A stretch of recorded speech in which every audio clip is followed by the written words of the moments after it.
अस्सलाम वालेकुम और टेस्ट ऑफ फ्यूजन देखने का आपका बहुत बहुत शुक्रिया।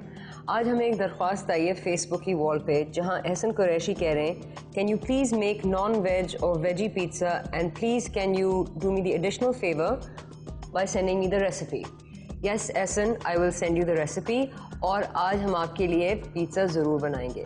तो आज मैंने सोचा कि मैं आपके लिए दो स्टाइल पिज़्ज़ा के बनाऊंगी। एक चिकन के साथ जो बहुत ही लजीज multi chicken Chicago style pizza होगा, जिसके एंड्स ऊपर से इस तरह खड़े हुए होते हैं, और एक flat pan thin crust Roma style pizza जो प्योरली वेज होगा। तो चलें एहसन, हम आपके लिए अब टेस्ट ऑफ फ्यूजन पे पिज़्ज़ा बनाएंगे।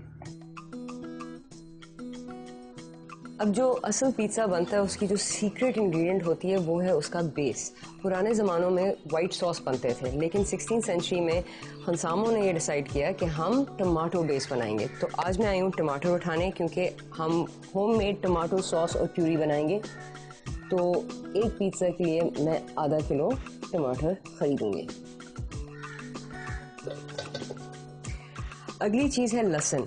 लहसुन को हम पीस के इस टमाटो सॉस में डालेंगे, लेकिन उसके अलावा भी जो सही इटालियन पिज़्ज़ा है, जो रोमन पिज़्ज़ा जो आज हम बनाएंगे, जो स्क्वायर पिज़्ज़ा होता है, उसमें जाती है तुलसी या बैज़ल।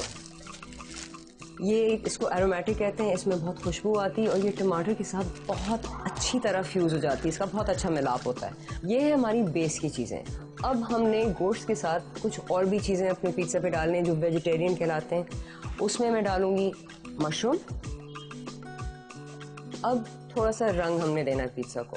जो ओरिजिनल पिज़्ज़ा होता है वो इटालियन फ्लैग की तरह बना होता है, उसमें लाल होता है, हरा होता है और सफ़ेद होता है। लेकिन हम अपने पिज़्ज़े में थोड़े से और कलर डालेंगे। तो मैं ये शिमला मिर्च उठाऊंगी जो ऑरेंज है, रेड है, येलो है, और इसको मैं इस्तेमाल करूंगी। अगर आप चाहें आप इस शिमला मिर्च को ना ख़रीदें, आप सिर्फ हरी शिमला मिर्च डाल दें। चलें जी, ये हुई हमारी वेजिटेबल्स जो हम अपने पिज़्ज़े पे डालेंगे। अब जाके चिकन उठा लेते हैं और फिर जाके खाना पकाते हैं।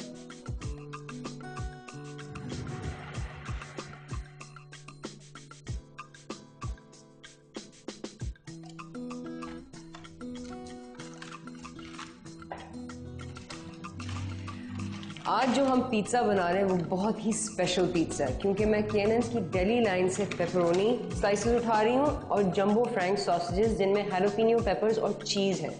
अच्छा, अब ये एक मिक्स ऑफ मीट पिज़्ज़ा है जो इटालियन ट्रेडिशनल स्टाइल में बन रहा है, जिसमें हम पेपरोनी डालेंगे और इस केनन्स पेपरोनी स्लाइसेस में ब्लैक पेपर है, जिससे बहुत ही मज़ा निकलेगा, और वो जो तुलसी है, चीज़, उसके साथ इसका बहुत अच्छा मिलाप या फ्यूजन होगी। फिर मैंने सोचा कि हम थोड़ा सा चेंज कर लें और फ्रैंकफर्टर या सॉसेजेस को भी इसमें मिला दें, क्योंकि इससे बहुत ज़्यादा फ्लेवर निकलेगा और डिफरेंस ऑफ मीट इस तरह लगेगा कि आप दावत पे जा रहे हैं और एक आपके पास बहुत ही स्पेशल पिज़्ज़ा बन के आया है। अब चलें, पेपरोनी भी ले लिया, फ्रैंकफर्टर्स भी ले लिए, अब जाके पिज़्ज़ा बनाते हैं। सबसे पहली चीज़, जब आप पिज़्ज़ा बनाएंगे आपने उसका क्रस्ट बनाना है। सो आपने मैदे को लेकर एक बोल में आप 4 कप मैदा भर दें।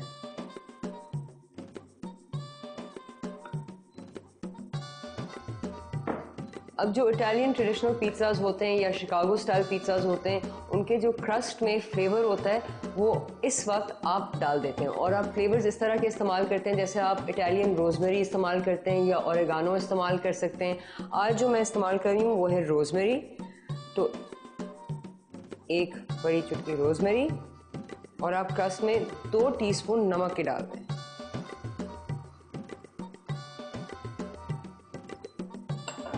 फिर आप इसको थोड़ा सा मिक्स कर लें, क्योंकि मैं चाह रही हूँ कि क्रस्ट में थोड़ा सा ज़्यादा मज़ा आए, तो इसमें मैं अपनी तरफ से 1 टीस्पून कुटी हुई लाल मिर्च भी डाल रही हूँ, थोड़ा सा करारापन आए। इसको अच्छी तरह मिक्स कर लें। अगला स्टेप, 400 मिलीलीटर पानी में आप 1.5 टीस्पून यीस्ट के शामिल कर दें। ये यीस्ट आपको पैकेट में मिल जाती है किसी भी दुकान पर। यीस्ट पिज़्ज़ा क्रस्ट में सबसे अहम चीज़ है, क्योंकि उससे हवा क्रस्ट में मैदे में आ जाती है, जिससे पिज़्ज़ा क्रस्ट बहुत हल्का बन जाता है। चलिए, इसको आप मिक्स कर लें।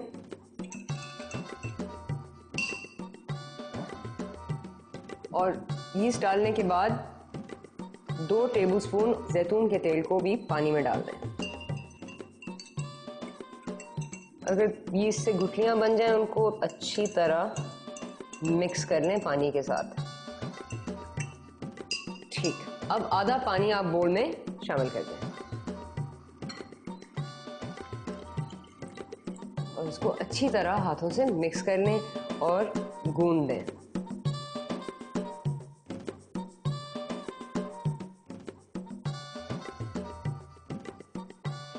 अब ऊपर से सादे मैदे की आप 4 टीस्पून डाल दें और इसको अच्छी तरह मिक्स कर लें। फिर बोल से निकाल के बोर्ड पे रख के इसको 2-3 मरतबा हाथों से और गूंद दें।